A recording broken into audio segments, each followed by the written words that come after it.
Hi, everyone. I'm Lena Sharani here, Minister of Culture, Multiculturalism, and Status of Women. And as a minister, I have a huge privilege of also being responsible for sport and physical activity and recreation. COVID-19 has had a tremendous impact around the world, and especially on our athletes. We've seen a tremendous amount of just unbelievable work that's being done on social media, and the connections that a lot of athletes and folks are making with everyday Albertans. But we've also seen the cancellation of tournaments and multi-sport games, competitions. As you know, Alberta, we've been required to postpone the Alberta Summer Games. That was just brutal, but we knew we had to do it. And as you know, many of our high performance athletes were also impacted by the cancellation of the Tokyo Olympics. And most of you know Erica Weeb, who is our ambassador for sport and active living. And it was really amazing speaking with her and some of the other athletes that have been impacted by that. But today I wanted to bring on a very special friend of mine to talk about the pandemic and the changes in process for a wonderful group of athletes in our province. And Johnny, you and I have known each other for a long time, and I've seen you over the course of many years, the work that you do being the CEO and president of Special Olympics. The last time I saw you was a chilly day. Actually, it wasn't too bad. In Arbor Lake, where Yes. you and I plunged into, well over 7 feet of cold water, because I honestly did not expect that water to go over my head. I have never gotten out of water faster than that moment in my life. So anyways, that was our last moment together before everything got shut down. How are you doing? How's everything going?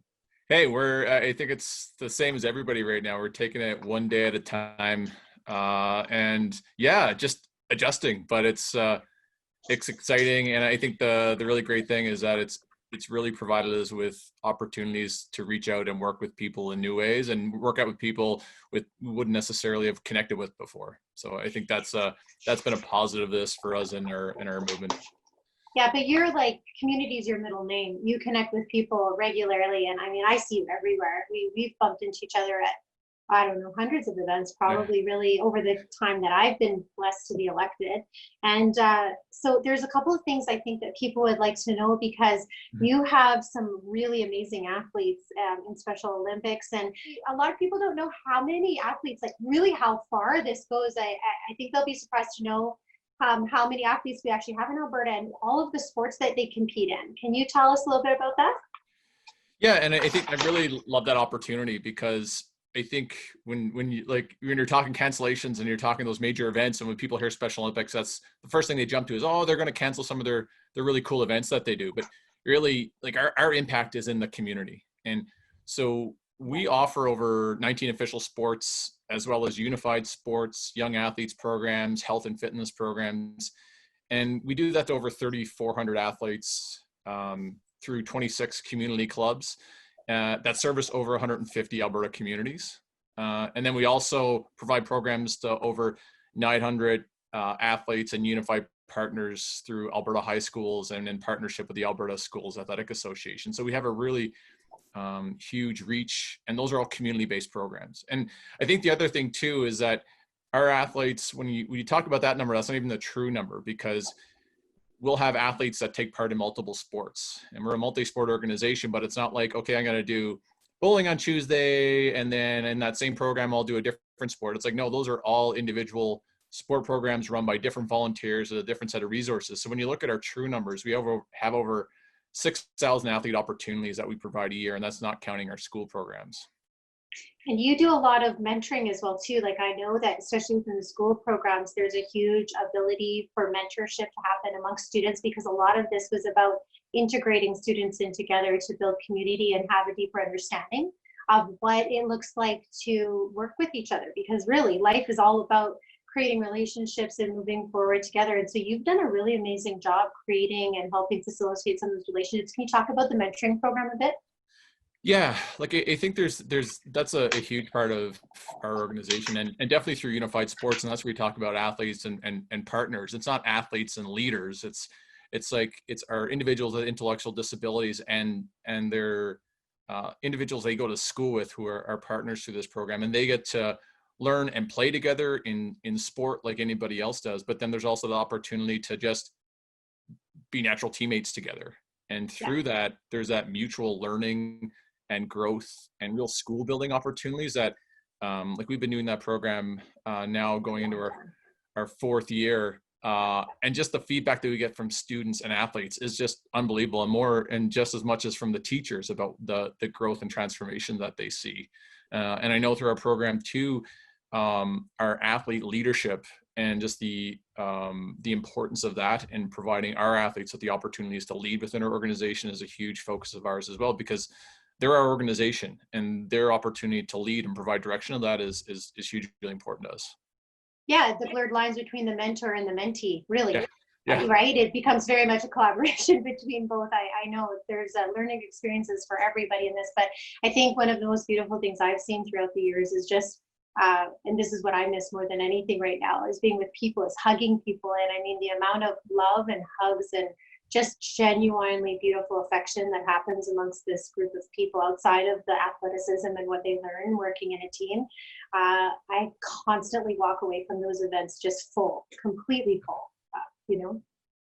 And but I wanted to ask you about, I know that there's probably been a tremendous amount of disappointment amongst coaches and families and not being able to be together and work. And so you have started a Healthy at Home platform, which, as you know, I follow you on a regular basis. I have done the dance party, I admit, full disclosure. I watched it many, many, many, many times. Awesome. And can you tell us a bit about that and the impact that that's having, not only on the community that you also represent, but just people in general?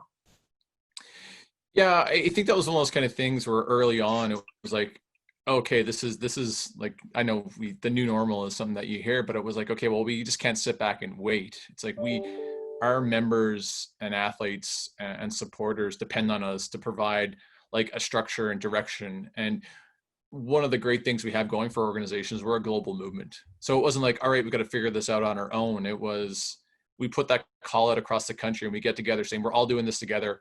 How do we try and maximize our resources? Who's doing the best? And early on, when we got together and started collaborating, Special Olympics Ontario was working on their Healthy at Home platform. And we looked at that immediately early on and said, this is it. Like, this is where we need to go, because we knew we needed to create something which was going to be easy to access, was a single place where people could go to get a structure, a schedule, and also a single place which collects a bunch of things. Because that was one of the pieces we also heard as well. It's like, there's so much stuff online now. And it's like, okay, where do I go? And you think if you're a person with an intellectual disability or a family, it's like, okay, like I can go here. And it's designed to be athlete friendly. And it has very specific buckets of information that people can click on to be, I want to be healthy, I want wellness, I want to be positive. And you can go into that and see those pieces there. And and the great thing about the like Healthy at Home platform is that it's just grown throughout that. And one of the really cool things that we've done as well is created a virtual calendar, because we talked about all those different resources that are out there. But if you go there and click on, okay, what's happening on Friday, you'll see, okay, well, there's 14 different live events that are happening on this day that I can jump in at any point, rather than trying to go to 14 different places and find out what's going on. This site collects it for them. So an athlete or a family member can go on and say, oh, that's cool. I can do that. So, and I think one of the other things too, Minister, that we really identified is that individuals with intellectual disabilities, and we just got back some feedback from individuals about what they've thought about the site. And we realized that, okay, over 50% of our athletes don't have access to internet. So it's like, we have a 50%. Site that's based on, we have a site that's based online. Well, but we know it's like, okay, well, that's not good enough. So one of the things that folks of that is a number of the programs have a 1-800 number call in, or has print off resources that a coach can use and talk through with athletes or individuals that aren't online, because we know you can't just ignore that sector of our population, because for some of them, they're the ones that are most in need. So provide ways that are easy, that don't cost anything, and can help service that group. So we're very proud of the work that's done around that.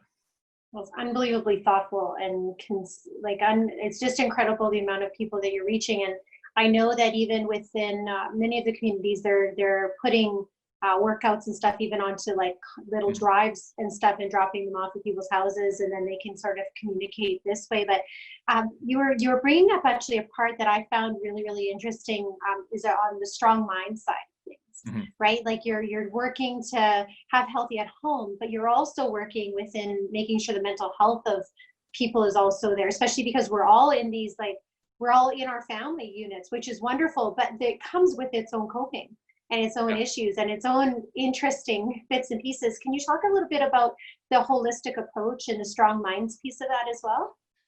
Yeah, and that's another one of those great parts of being part of a global organization, is that Strong Minds is part of our Healthy Athletes program and initiative. We have some amazing individuals, let's say Dr. Yona Lunsky, Dr. Carly McMorris out of the University of Calgary, that are helping provide resources around that mindfulness. And actually, if you want to join in every Friday, 3 p.m. Eastern, there's a mindfulness session that deals with stress management, deals with relaxation, and provides strategies for our athletes, but also just as importantly for those that support them and are around them. So really cool, active sessions that people can take part in, but also really great resources. And it is very cool to be able to partner with some of those experts that really see the impact that it can make and be able to speak directly to our athletes. And we realize that the physical and nutrition is all great, but the mental health is such a huge part of that for our athletes and their families right now, especially where they're isolated